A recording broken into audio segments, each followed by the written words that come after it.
Hello, everyone, and thanks for joining us today for our Fiscal 26 Second Quarter Video Earnings Webcast. I'm Ryan Weisfenning, Vice President and Head of Medtronic Investor Relations. Joining me here today are Jeff Martha, Chairman and Chief Executive Officer, and Thierry Piéton, Chief Financial Officer. Jeff and Thierry will provide comments on the results of our second quarter, which ended on October 24th, 2025, and our outlook for the remainder of fiscal year 26. After our prepared remarks, we'll take questions from the sell-side analysts that cover the company. Today's program should last about an hour. Earlier this morning, we issued a press release discussing our results and containing several financial schedules. We also posted an earnings presentation that provides additional details on our performance. The presentation can be accessed in our earnings press release or on our website at investorrelations.medtronic.com. During today's program, many of the statements we make may be considered forward-looking statements, and actual results may differ materially from those projected in any forward-looking statement. Additional information concerning factors that could cause our actual results to differ is contained in our periodic reports and other filings that we make with the SEC, and we do not undertake to update any forward-looking statement. Unless we say otherwise, all comparisons are on a year-over-year basis, and revenue comparisons are made on an organic basis, which excludes the impact of foreign exchange, second quarter revenue in the current and prior year from our divestiture this quarter of the Dutch Obesity Clinic, also known as NOK, and second quarter revenue in the current and prior year reported as other. References to sequential revenue changes compare to the first quarter of fiscal 26 and are made on an as-reported basis. All share references are on a revenue and year-over-year basis and compare our second fiscal quarter to our competitor's third calendar quarter. Reconciliations of all non-GAAP financial measures can be found in our earnings press release or on our website at investorrelations.medtronic.com. And finally, our EPS guidance does not include any charges or gains that would be reported as non-GAAP adjustments to earnings during the fiscal year. With that, over to you, Jeff. Okay, thanks, Ryan, and hello, everyone. Last quarter, I told you that Medtronic is on the cusp of an acceleration in our financial results and our strategy. Well, today I'm pleased to share that because of our organization's relentless focus, that acceleration is indeed underway. We delivered a strong second quarter. Both our revenue and EPS beat expectations. Looking across our business, procedure volumes and end markets are robust, and we're bringing Medtronic's full capabilities to bear as we launch innovative technologies and execute ahead of plan in some of the most attractive and fast-growing end markets in medtech. We're glad to be able to raise our revenue growth and EPS guidance for the full year on the back of this building progress. This quarter, we accelerated our growth with significant contributions from our cardiac ablations business as promised. Looking ahead, there's even more that Medtronic is capable of. We're positioning ourselves for even greater acceleration in revenue growth in the back half of the year and beyond.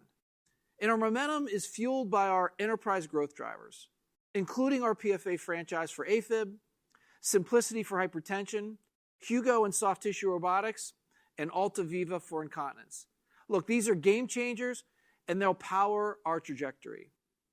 And at this pivotal inflection point in our growth journey, we recognize the need to capitalize on the incredible market opportunities before us. So we've scaled manufacturing to support our acceleration.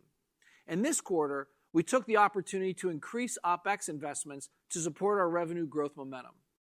We did all this while still delivering outsized EPS growth relative to our guidance. Overall, we've shifted to a growth mindset. Besides our organic programs, we're focused on pursuing tuck-in M&A and executing strategic portfolio management. Now let's get into the details on our enterprise growth drivers. One of them powered our growth acceleration this quarter, and together, all of them will fuel our total company revenue growth in the quarters ahead. In cardiac ablation, our PFA franchise is generating just a ton of momentum. We grew 71%, which is a strong acceleration from last quarter's nearly 50% CAS growth. This is the highest growth rate of any company in this large and fast-growing space. We're winning share as our PFA franchise grew over 300% in the US, as well as in international markets. This was based on the strength of our Affera mapping system and our Sphere 9 dual energy and high density mapping catheter. Look, physicians tell us that they appreciate not only the shorter procedure times that they're seeing with Affera, but increasingly they're calling out its outstanding durability as well. And demand continues to be extremely high as we hear repeatedly from customers that they want to purchase additional Affera systems to expand into even more of their labs. And in the vast majority of instances, when a new Affera system goes into a lab, we take the majority of the AF procedure share in that lab. Our plants have scaled, as I mentioned earlier, to meet the challenge, and our mapping hiring is going really well. And as a result, we've doubled our installed base of Affera mapping systems during the quarter. And given the economics of this business with capital and consumables, our mapping system sales are a strong leading indicator of future revenue growth and margin expansion. So we're still in the early parts of this rollout, and we expect revenue acceleration to continue with an even higher cash growth in Q3. We remain on track to double the revenue of this business soon, adding an incremental $1 billion off the $1 billion FY25 base. Look, and we're not stopping there. With our pipeline, we're bringing Affera technology to the single-shot segment with Sphere 360.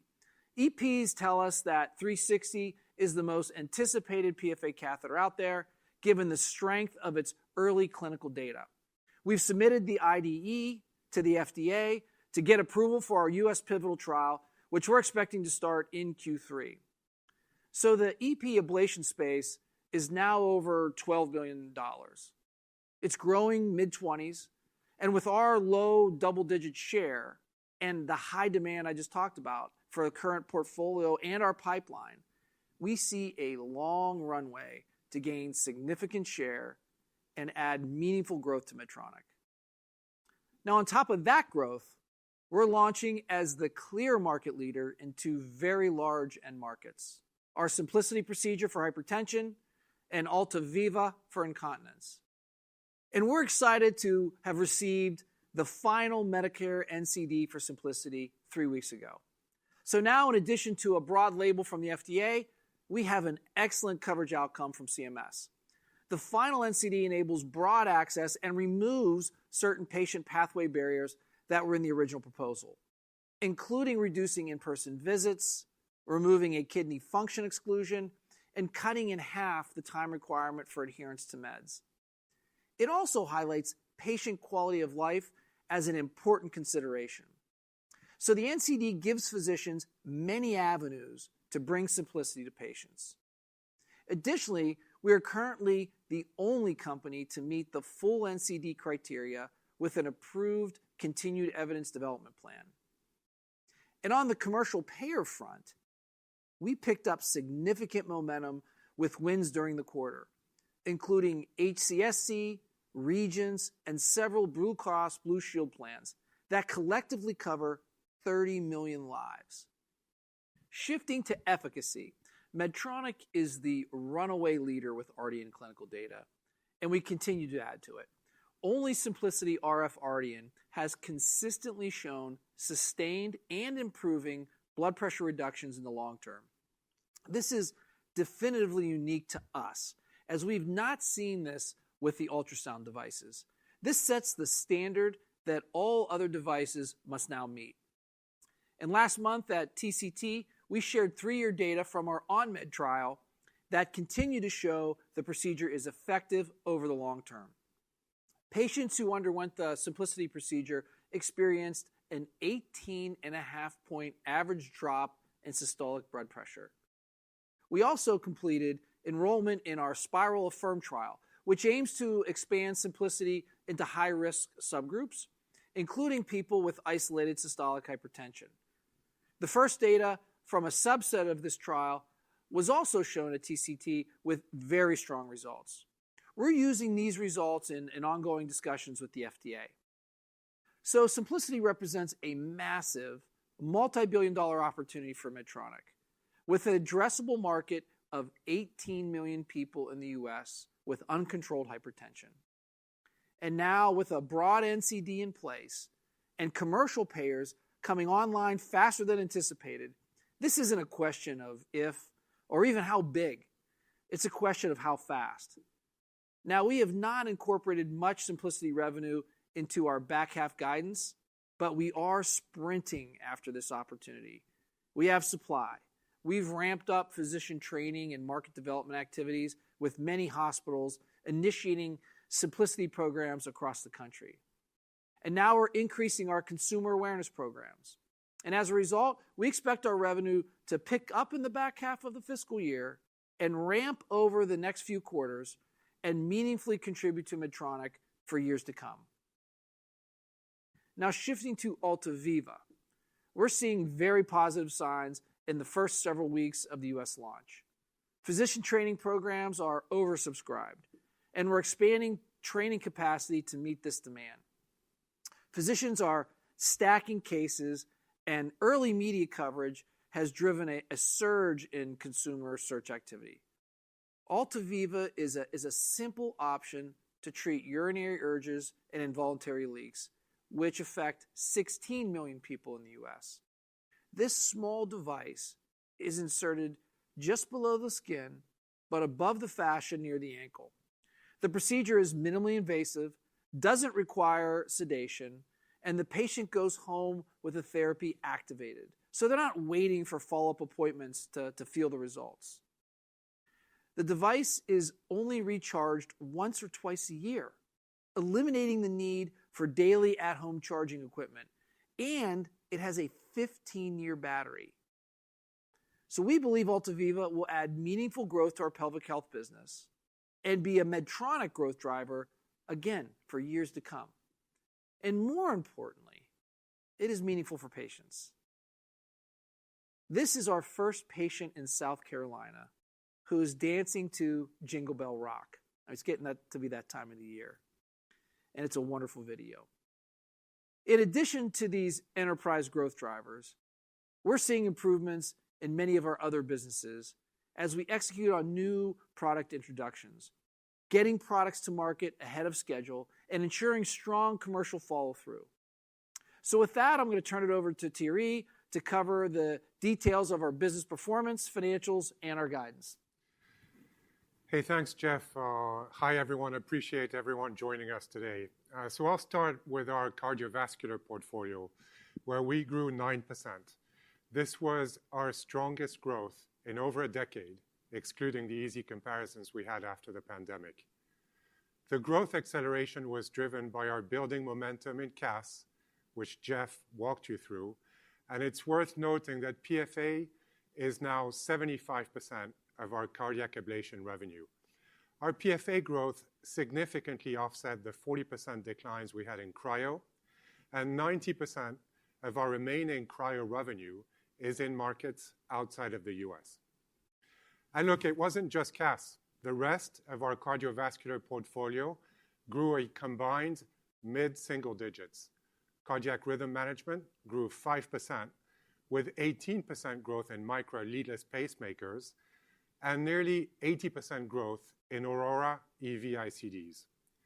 In structural heart, we grew 7% on the strength of the Evolut TAVR platform. In peripheral vascular, we grew low single digits, and we expect growth to improve as we continue to launch the NeuroGuard IEP carotid stent and begin the launch of our Liberant mechanical thrombectomy system. Next, in our neuroscience portfolio, our growth returned to mid-single digits as expected, with growth of 4%. In cranial and spinal technologies, we grew 5%. That included 8% growth in core spine, both globally and in the US, and 5% in neurosurgery capital equipment. Our spine-able ecosystem, which includes AI-enabled preoperative planning software and enabling capital equipment, including robotics, navigation, imaging, and powered surgical instruments, continues to attract strong spine surgeon adoption and drive meaningful share gains. And this is enabling strong pull-through of our core spine hardware. Our specialty therapies businesses had flat results in Q2, an expected improvement from last quarter, driven by ENT and neurovascular. We have clear line of sight to continued improvement in specialty therapies next quarter as we accelerate growth in both neurovascular and pelvic health. In neurovascular, growth will improve as we anniversary the vast majority of China VBP in January. We also expect an increasing growth contribution from the NeuroGuard carotid stent launch, which is being sold by both our peripheral vascular and neurovascular businesses. In pelvic health, we expect growth to accelerate on the AltaViva launch that Jeff outlined. In neuromodulation, we grew 7%. Both pain stim and brain modulation grew high single digits as we continue the rollout of our Inceptiv SCS and BrainSense ADBS systems. The market continues to appreciate our differentiated, fully closed-loop technology with responsive, real-time therapy adjustments that's available in both of these products. Next, our MedSurg portfolio grew 1% as expected. Our surgical business also grew 1%, impacted, as we anticipated, by the timing of certain tenders in emerging markets and the ongoing but stable market pressures from bariatric surgery and the shift to robotics. We expect a slight rebound in surgical in the back half, and over time, we expect growth to continue to improve as we enter new markets with Hugo.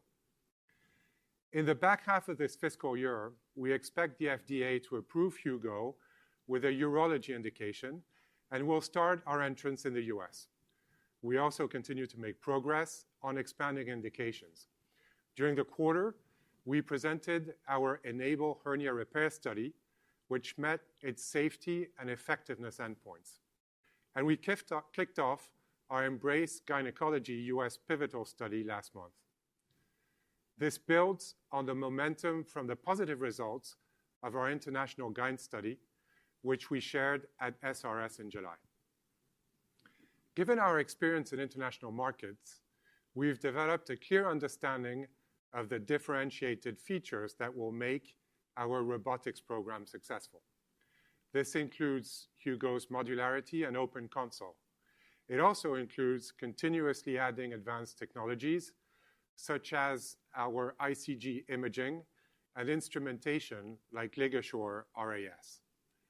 Our touch surgery digital ecosystem is a force multiplier for robotics and for laparoscopic surgery. Adoption is building momentum and bringing AI into operating rooms in over 30 countries.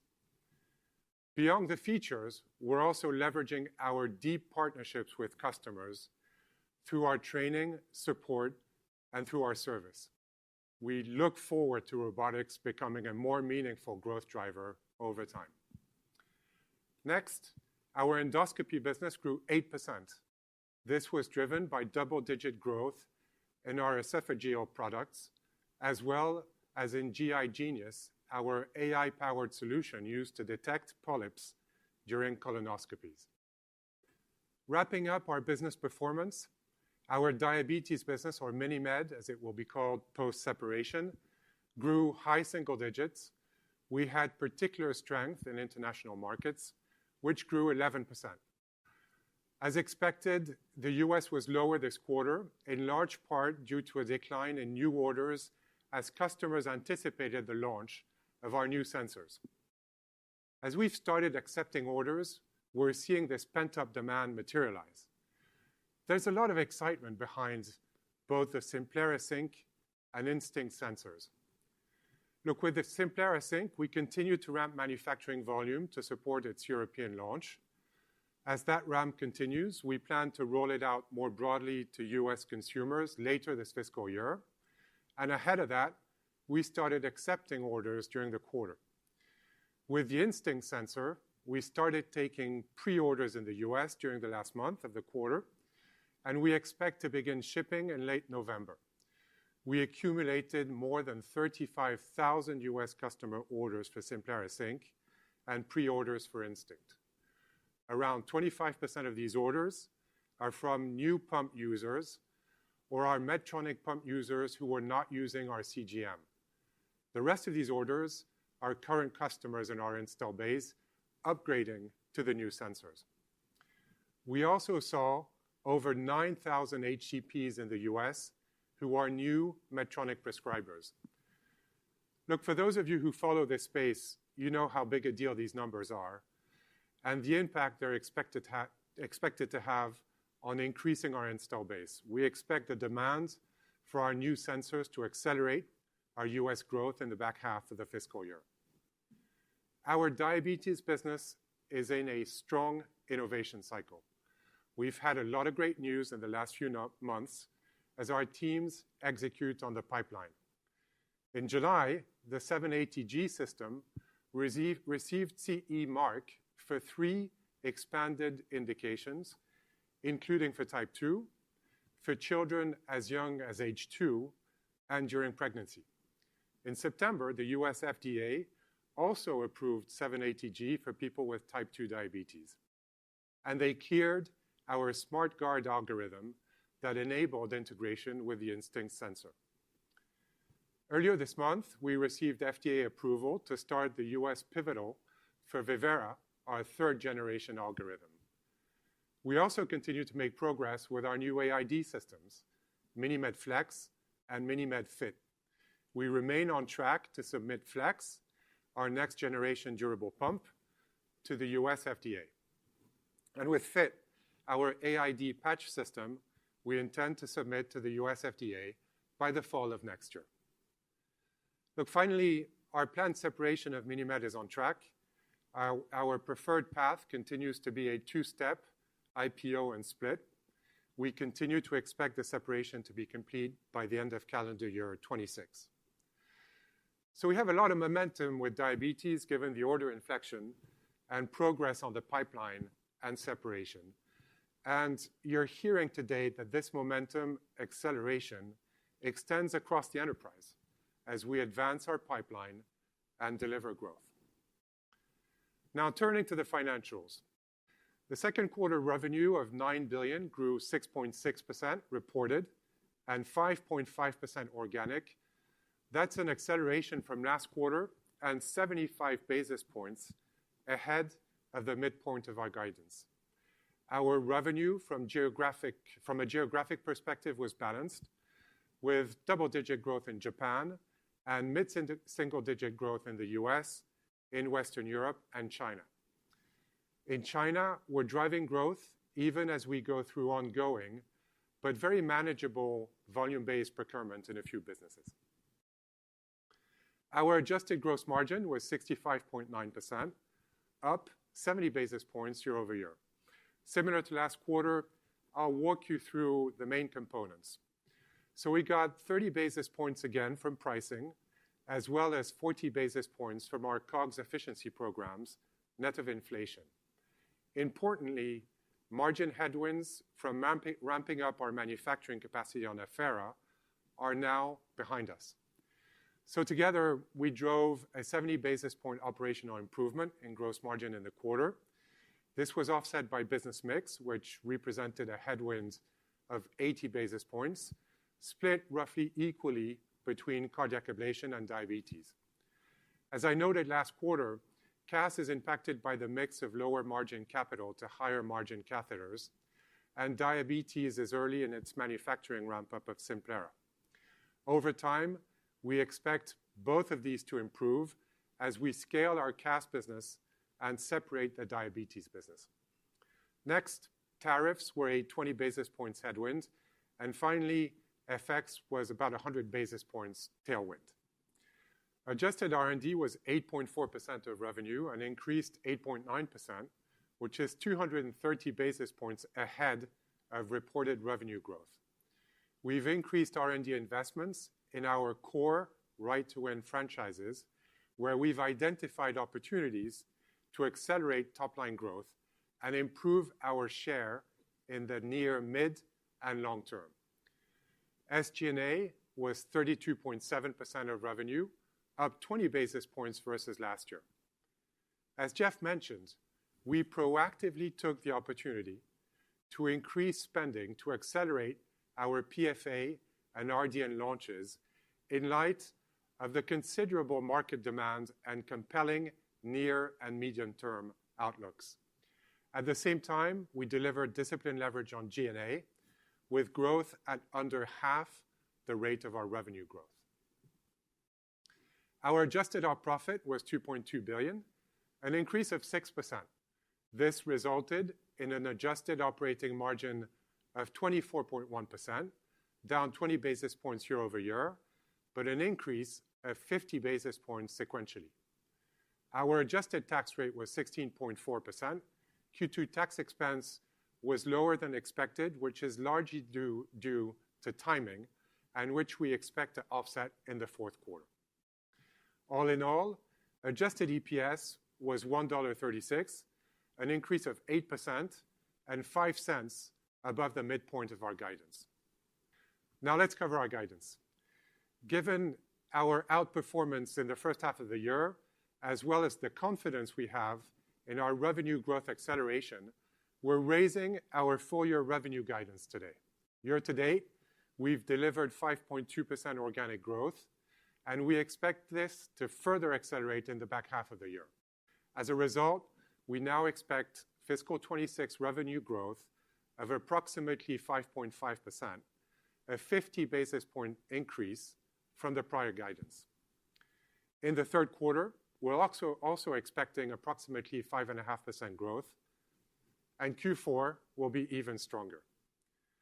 Based on recent rates, we now see an FX tailwind to fiscal 26 revenue of $625 to $725 million, including a $150 to $200 million tailwind in the third quarter.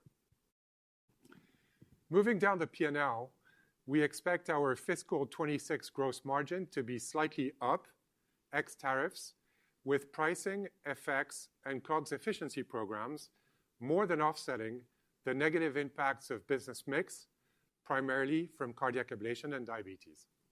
We anticipate a tariff impact to COGS of approximately $185 million, including $90 to $95 million in the third quarter.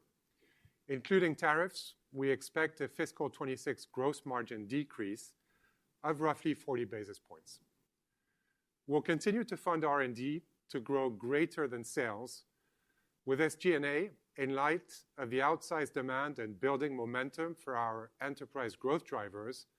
We're capitalizing on every opportunity to accelerate our top line by strategically increasing sales and marketing investment in key programs, but we'll still deliver SG&A leverage on the full year by rigorously managing our G&A line. Taking all of this together, we expect fiscal 26 adjusted operating profit to grow approximately 5%, or 7% excluding tariffs. Our fiscal 26 operating margin is expected to be roughly flat ex tariffs and down about 50 basis points, including the tariffs impact. Now coming to EPS, second quarter EPS came in 5 cents above the midpoint of our guidance. 3.5 cents of this beat was from reduced tax expense, as I mentioned earlier, that we now expect to occur in Q4.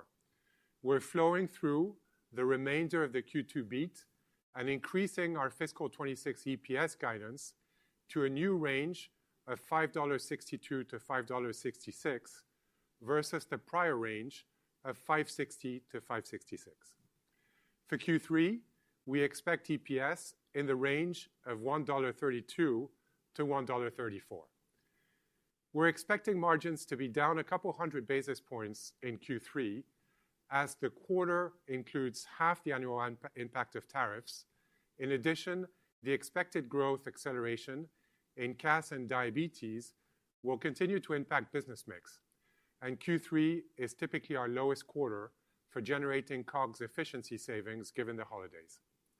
However, we do expect Q4 margins to increase year over year and show strong sequential improvement. Looking ahead to next year, we continue to expect high single-digit EPS growth in fiscal year 27, driven by accelerating revenue growth, a lesser impact of business mix from CAS and diabetes on the gross margin line, and leverage on SG&A while we continue to drive higher investments in R&Ds and sales and marketing. Look, we remain committed to driving both revenue and earnings growth and believe strongly that our financial algorithm will flow from our current focus on building sustained top-line momentum. Jeff, back to you. Okay, thank you, Thierry. Before we go to Q&A, let me share a few quick thoughts. So when you look at our top line, you can really see the focus we've had on allocating capital and executing on our pipeline is all now coming together to drive meaningful acceleration in our growth. We're on an incredible trajectory with PFA, and we're just getting started with some big new opportunities with Simplicity and AltaViva. At the same time, our newly formed board committees are helping as we act decisively and with increased speed. We're executing on margin enhancement programs to fuel our enterprise growth drivers, the future pipeline, and earnings leverage. We continue to evaluate the overall portfolio at every level, as well as tuck-in M&A, and we are committed to growing above our WAMGR while also raising the WAMGR of the company over time. And I'm looking forward to diving deeper into all of this with you at our Investor Day next year. So bottom line, we're executing on our commitments. You can see it in our numbers, and with every quarter, we're picking up more momentum. We're pleased with the progress, but eager to continue proving Medtronic has turned the page and entered a new period of greater revenue and earnings growth. Finally, I want to thank our employees who are watching today around the world. Thank you. Thank you for your steadfast commitment to the Medtronic mission and to the patients that you and our customers serve every day. I also appreciate your continued execution, which allows us to collectively deliver on our total company performance. So thank you. Okay, now it's time to move on to Q&A, where we're going to try to get to as many analysts as possible. We ask that you limit yourself to just one question and only if needed a related follow-up. If you have additional questions, you can reach out to Ryan and the investor relations team after the call. So Ryan, can you please give the Q&A instructions and queue up the analysts? Sure, Jeff. For the sell-side analysts that would like to ask a question, please select the Participants button and click Raise Hand. If you're using the mobile app, press the More button and select Raise Hand. Your lines are currently on mute, and when called upon, you will receive a request to unmute your line, which you must respond to before asking your question. Finally, please be advised that this Q&A session is being recorded. We'll pause for a few seconds now to assemble the queue.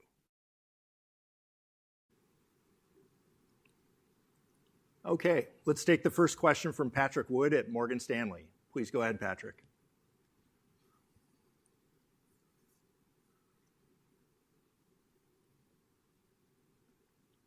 Patrick, can you hear us?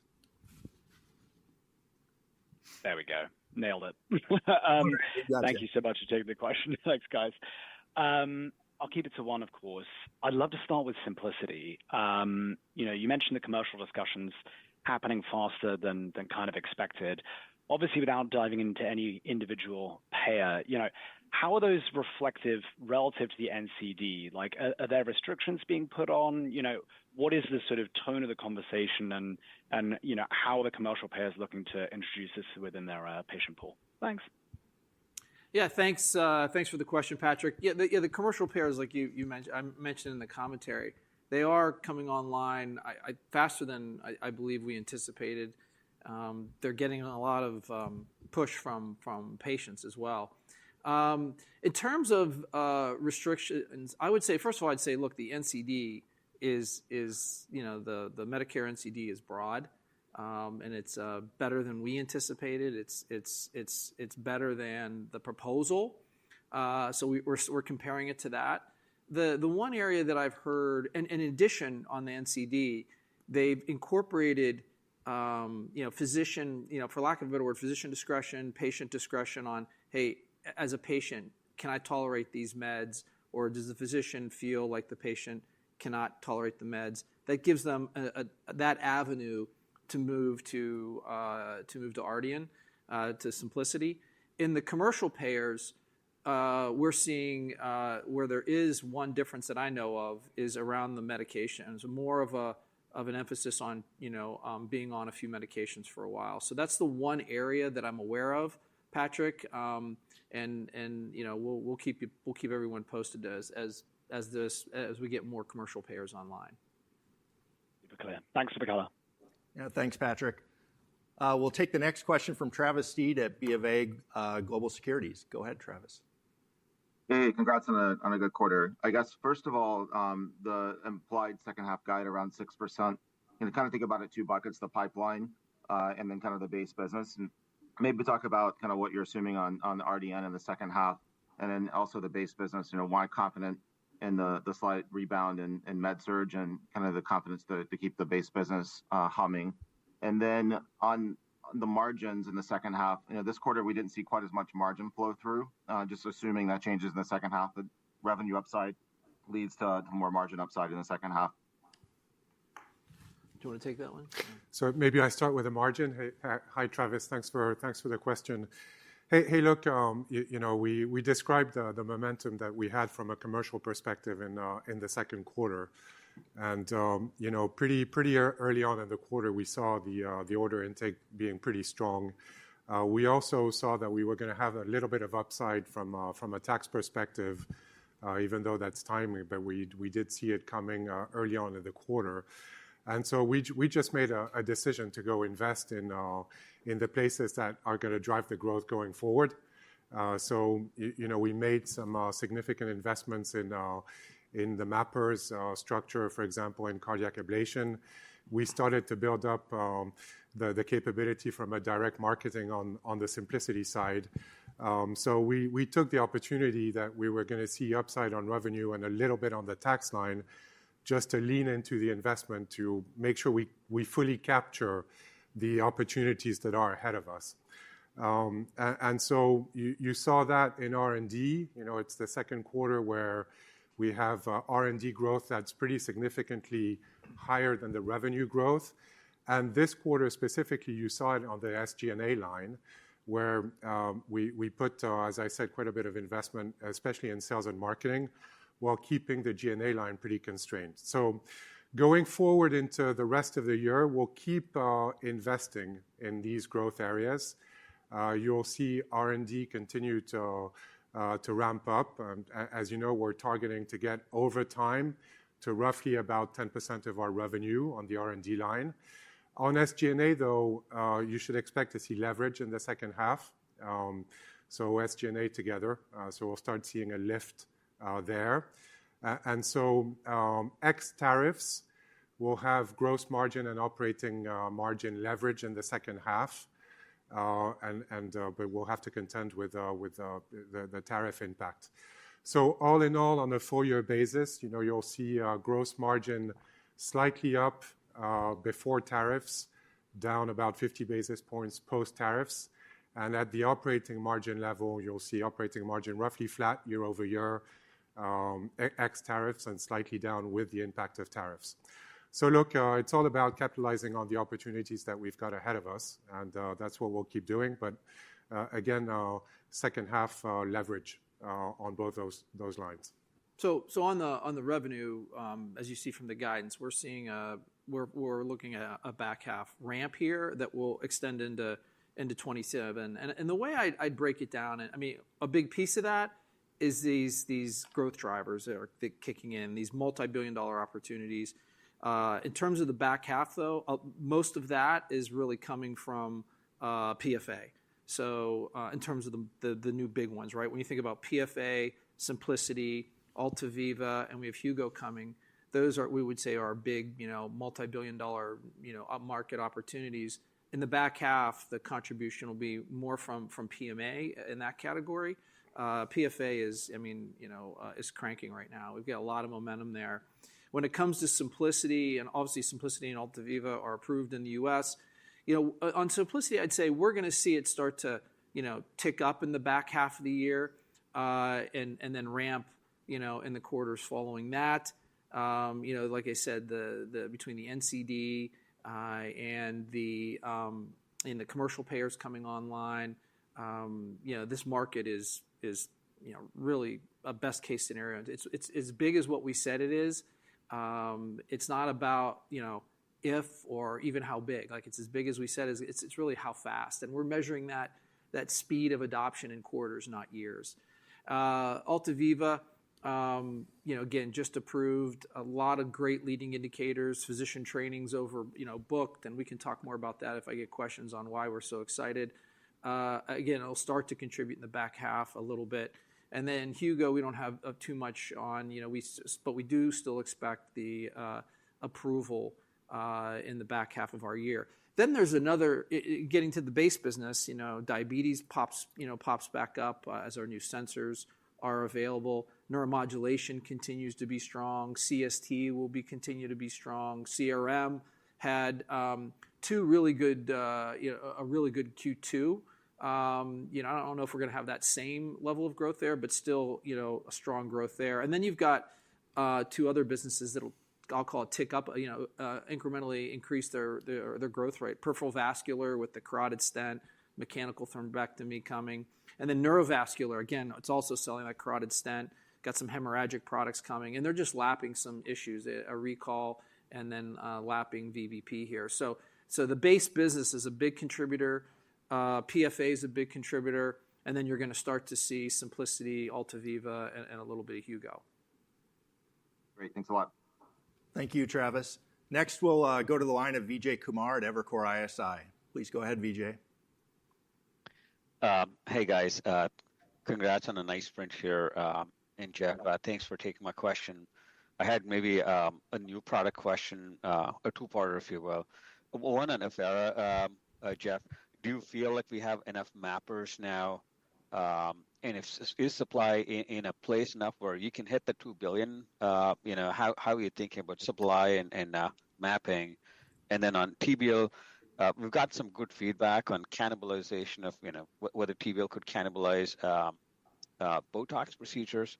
Could TBL be a $1 billion product for you guys down the road? Thank you.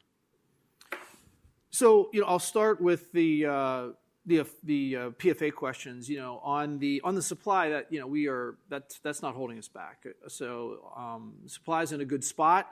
And then on the mappers, the mapper hiring is going well, right? We're staying ahead, but I wish the buffer a little bit more because the growth is tremendous. But we are staying ahead on the mappers, and the supply is not an issue. And like I said, our PFA business is really humming.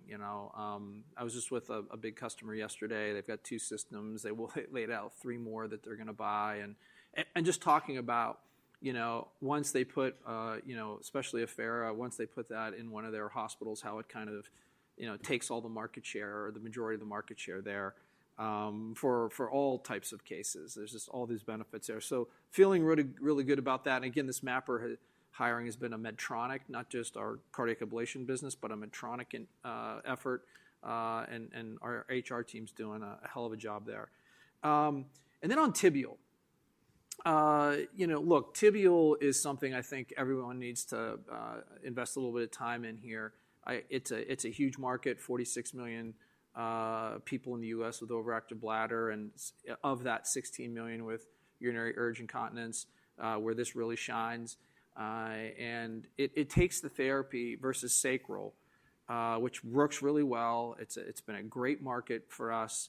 There's been some channel disruption in the market lately, but it's still a great market, and it works really well for patients. But it does take weeks or months to get that therapy to a patient from when they start, versus tibial's less than a day. So what you're seeing here is with tibial, right? You have to do, with sacral nerve, you have to do a trial.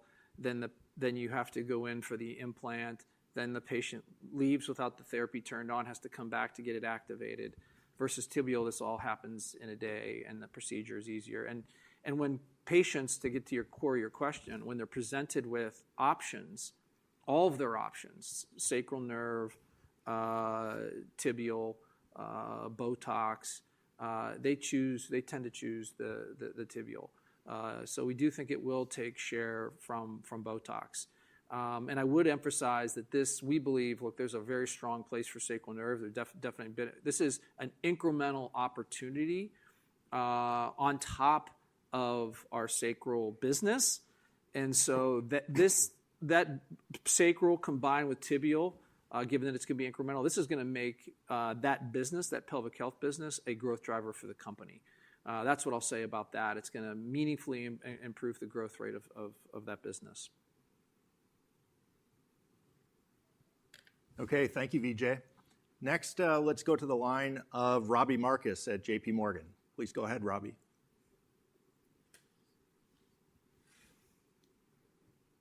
Great. Good morning and nice quarter. Thanks for taking the questions. Thierry, I wanted to ask, you talked about strategically reinvesting into SG&A and over time materially increasing R&D, I think up to 200 basis points. How are you thinking about where those dollars are going? How soon should we be thinking about that? And just help us think about the cadence and the ability to still grow operating margin in the face of higher investment. Yeah, hi Robbie. Thanks for the question. So first, where the dollars are going. So there are really two different categories, I would say. One is to, as I said, to capitalize to the maximum extent possible on the growth drivers that are ahead of us. So there's a significant amount of investment that's going to CAS, to Ardian, to Altaviva, and obviously to Hugo with a profile that's a little bit more long term. There are other growth drivers that we're funding at the same time, such as structural heart and neuromodulation, for example. The second category of where we're putting investment is to make sure that we keep the leading edge from a technology perspective in the key franchises that are our bread and butter. So, there's over-investment compared to the average of the business in CRM, for example, in next generation of Micra. There's significant investment going in CST to continue to develop the ecosystem that business has created around AiBLE that has enabled us to make the CST business more sticky with the customers from a device perspective and gradually improve the margins. So it's really those two areas, capitalize on the growth drivers on one hand and keep the edge on innovation in the key franchises on the other side. From a sequence perspective, look, I would say third quarter we made a pretty deliberate, strong investment because we saw the upside coming. You'll see a bit less of that already in the second half. So as I said, you should see leverage on the SG&A line in the second half of the year already. But maybe going into the longer term, look, we've tried to give as much clarity as possible on the gross margin line so that you see the dynamics. If you look at what happened this quarter, we had about 40 basis points of pricing and about 30 basis points or 40 basis points of cost out. That's been sort of a recurring performance over the last quarters, and we expect that to continue over time, right? So we're generating between those two lines 70 to 80 basis points of gross margin improvement, right? And this quarter, you had about 80 basis points of negative mix and 20 basis points of tariffs, and that was offset with FX. Going forward, we expect that negative mix to start getting better towards the second half of 27. So for the rest of the year, it's still going to be a pretty significant headwind as CAS and diabetes continue to accelerate. And in the second half of 27, diabetes will be deconsolidated. And then on the CAS side, we'll start seeing the shift between the capital equipment and the catheters, which will make that an accretive business as opposed to being dilutive. So what you're going to see there is the 70 to 80 basis points of gross margin improvement operationally start to show up more as the mix becomes a gradually smaller and a positive effect over time. And then outside of that, we've got some external factors. So we have to contend with the tariffs. So for second half, we've got, about 90% of that 185 million of tariffs that's going to show up in the income statement. The bigger portion is in Q3. And then we'll have a carryover of tariffs going into 27. And we expect foreign exchange, which is the last item there, to be a slight tailwind going into 27. So if you go, it's a long answer, apologies, but I think it's important that you understand the algorithm. Going into 27, we'll keep investing in R&D to get to the 10% over time. But you should expect to see leverage on the SG&A line in 27. So look, we're confident that with the growth, with what we're doing from a gross margin performance in a sustainable fashion in COGS and pricing, and the leverage on the overhead, we'll have a leveraged P&L on the operating profit line in 2027. And that's why we hold on our commitment to have high single-digit EPS growth going into next year. Yeah, just to add to that, there's more oxygen here to create for the investment. It's good to see the improved pricing, and as we go forward, we're not assuming much incremental pricing, but at least holding the improved position that we have. But there's more oxygen in our cost down. As there's opportunities in scrap, obsolescence, and over time, continue to optimize our network. So these are areas, I think there's incremental opportunity and cost down. And Robbie, I've read some of your stuff in the past, but you don't think there's much to do for us on SG&A, but there's more. There's more to go on SG&A for the company, and that's where the scale of the company should benefit us here. And it's not going to be easy on the company, but there's opportunities there, and we're committed to doing what it takes to fund these growth drivers, because what we're seeing out there with patients on these different growth drivers, and what we're hearing from clinicians, the impact on them and their staff, this is a big opportunity for the company we haven't seen in decades, and we're gonna make it happen, right? And so there's still room to go on SG&A as well, and like I said, COGS, to make this happen. Great. That was a fantastic answer. Maybe just one quick follow-up. Jeff and Thierry, I know even since the beginning of this year, you've talked more and more about tuck-in M&A. How are you thinking about the environment today? Do you see a lot of opportunities, and any areas you see more interesting than others to help flesh out the portfolio? Thanks a lot. Well, yeah, no, look, we're very focused on the tuck-in M&A. I don't want to tip our hat in terms of exact segments, but we definitely are prioritizing some of the again, it's tuck-in. We're prioritizing these higher growth segments.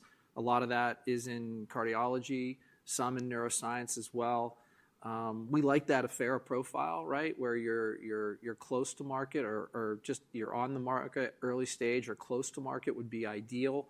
Not afraid to make the investment that it takes to get those type of companies. But as Thierry said on your earlier question on like where's the R&D going, the tuck-in M&A, I wouldn't rule out some of our other key franchises that may need to augment their R&D with a little M&A, but we are more focused on these higher growth segments. And then the board committees we've set up help with the speed and enable us to move faster. So we'll see where it goes, but it's definitely a big focus. Hey, one thing that we don't communicate a lot about it, but we've got a pretty active ventures arm, and that arm's been pretty active. So it's got over 50 companies in which we have a stake right now, and we like to use that arm to make investments in sort of early stage companies, and it helps with some of the dilution, etc. Typically, we always make these venture investments with a view of going higher into the capital over time. So it's never venture for venture. And again, the pipeline there is pretty strong, and we'll keep working that angle too, because it's helpful to feed the pipeline for future M&A. Yep. Thanks a lot. Appreciate it. Yeah, thank you, Robbie. Looking at the clock here, I think we've got time for about 3 more questions. So next we'll go to the line of Larry Beagleson at Wells Fargo Securities. Larry, please go ahead. Good morning. Thanks for taking the question, and congrats on a nice print here. So, Jeff, I wanted to ask about the ramp of Ardian, because as you said, it's a question of how fast. So I'm hoping you can add some precision to your earlier comments. I think at our conference in September, I asked if U.S. Ardian sales could replicate, the U.S. Watchman ramp, which was about $400 million in year 5. And, I believe you said you'd be disappointed if your U.S. Ardian sales didn't achieve $400 million by I believe year 3. So how does the exclusion of isolated systolic hypertension in the NCD, impact how you think about the ramp? And do you still believe you can achieve $400 million, in U.S. sales by around fiscal 2028, which I think would be year 3? And just confirm, Jeff, that the current run rate in the U.S. is about $50 million. Thank you. Well, look, let me start by saying, yes, I would be disappointed if we're at year 5, whatever you said, at $400 million. We think it would go faster than that.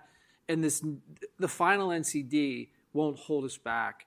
And like I said, we believe it's an improvement on the proposed NCD. Maybe this is a good time, because I know there was, on that NCD, like I said, it's an improvement to the proposed NCD.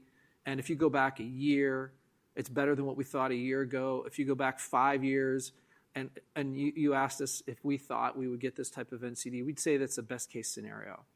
So this market, like I said, is as big as we've said it's going to be. And we believe that this final NCD, as you dig into and really understand how hypertension today is treated, it actually reduces the requirements for patients to get this therapy, and it reduces the time. And maybe this is a good time that we have our chief scientific and medical officer on the line, knowing that there'd be Dr. Laura Mori, who's also an interventional cardiologist, knowing that there'd be maybe some questions on this, on the treatment pathways. Maybe we'll ask Laura to comment, since you mentioned that one systolic, question or diastolic question. Laura, can you maybe provide some context here? Sure. Hey, Larry. As specific to your question about isolated systolic hypertension, those are patients who, don't have an elevation of their diastolic or the lower number of their blood pressure. It's only the top one. And Jeff said we're continuing to study those patients. But I think the important thing to note is that this population is actually pretty small for us overall. If you look at recent studies, people with hypertension over age 60, it's less than 15% of patients who have ISH or this condition. And for patients who are younger than 60, who are half of our patients in trials and then also in practice, it's really very unusual. So as Jeff said out the gate with the NCD, if you just look at that topic, we would estimate that, would be less than 10% that would be affected by isolated systolic hypertension or not meet those criteria. And then overall, just to reiterate what Jeff said, is that the final NCD makes access more practical for patients with less time delays to treatment, less restrictions. And the couple of things that they've talked about screening for are really things that are done in standard practice, by general practitioners or internists. And I think the other part just to mention is that in their response, CMS really reiterated that quality of life is a really important consideration for patients, because lifestyle changes and being on many medications can be really difficult. And so they specifically said the good faith attempts are reasonable before referral, rather than specifying some mandatory minimum doses or number of medications. So overall, whether it's ISH or overall the workflow for patients to get into referral for simplicity is really not restricted. All right, thank you, Laura. Yeah, thanks, Larry. Next, we'll go to the line of Shagan Singh at RBC Capital Markets. Please go ahead, Shagan. Great. Thank you so much. I wanted to touch on the financial algorithm where a key message was growth acceleration. How should we think about the base business? Is it mid-single digits? The $1 billion incremental PFA sales is about 300 basis points. And then RDN, I don't know if you could put a final point there in terms of the growth contribution. But as you think about growth acceleration, should we think about Medtronic moving towards that high single digit on the top line? And then on portfolio management, I was just wondering how you're thinking about, or should we expect portfolio pruning beyond diabetes? Thank you for taking the questions. Well, maybe Shagan, thanks for the question. I'll start with the last part of it on the portfolio management. And look, this is an ongoing focus, for the company, and it's really making sure that beyond diabetes, right? First of all, that deal is tracking and it's on track and going well. But beyond diabetes, we just want to make sure that the whole portfolio fits together. We're getting the right amount of synergies, and we can provide the right amount of focus on these generational enterprise growth drivers like PFA, like RDN, like AltaViva, and Hugo when it comes to the U.S. and others. And so it remains a focus, and it remains a focus of like one of the board committees that we set up, and we're meeting frequently on this and looking at it. And that's what I'll say there. And I'll have Thierry answer. Hey, look, overall, if you think about the guidance that we just gave, 5.5 on the full year, we were at 5.2 at the end of the first half. We're guiding at 5.5 in the third quarter. So you can do the math for what fourth quarter looks like, and we don't want to slow down from there. And look, what I would say is, it's pretty clear that CAS represents a sizable opportunity. We reiterate the incremental $1 billion coming shortly, probably in the beginning of 27, fiscal year 27 for us. And RDN, we have all these discussions about the speed, et cetera, but I think it's important to keep in mind that 1% of market share in that population is sort of almost $3 billion of revenue for us. So it's pretty significant opportunity. And we talked about the size of the AltaViva opportunity as well. It's 20 million patients overall. So those come in increment to the rest of the business, and the rest of the business is not standing still. So specialty therapies is getting better. You saw a first sign in this quarter, and it's going to keep going with the product activity that we've got in neurovascular with AltaViva and pelvic. And the key franchises, look, CRM had a great quarter. It's going to continue to perform for the rest of the year and beyond. We're investing in that business to keep the technology lead, so we don't intend to go backwards. CST has been improving on the back of the ABLE ecosystem that the team has created. So look, we're positive about the opportunities of the company going forward, and we'll keep you posted when we give next year's guidance at the end of Q4. Okay, thank you, Shagan. We've got time for one more question, and I apologize to the analysts that we weren't able to get to. If you've got additional questions, feel free to reach out to me during the day. So we'll go to our last question. Pito Chickering from Deutsche Bank. Pito, please go ahead. Hey, good morning, guys. Thanks for taking my questions. I have sort of two product questions, so I'll ask them up front. The first one is, as AF ablations move into the ASC setting, can you talk about how you are positioned in the ASC in terms of mappers and fair replacements? And on TAVR, can you talk about what you saw in the U.S., Europe and Japan, and how market share is looking in those markets? Thanks so much. Well, thanks, Pito.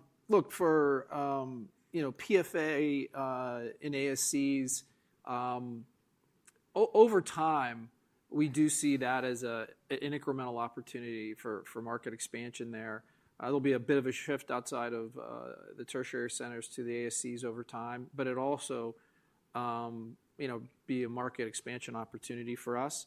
It is a focus for us. We have been hiring across the company, quite frankly, particularly in neuroscience and in cardiovascular, folks that are specifically focused on market development in the ASCs for us and what our strategy is and how our product portfolio fits there and the resources we need, including mappers. So this is definitely is in the calculus for Medtronic, not just our cardiac ablation business. Like I said, I think this will represent an incremental growth opportunity for us there. And then on TAVR, what I'll say is, we had a decent Q2 here, growing high single digits on a global basis. Internationally, we're executing particularly well and getting more than our fair share of that Boston exit.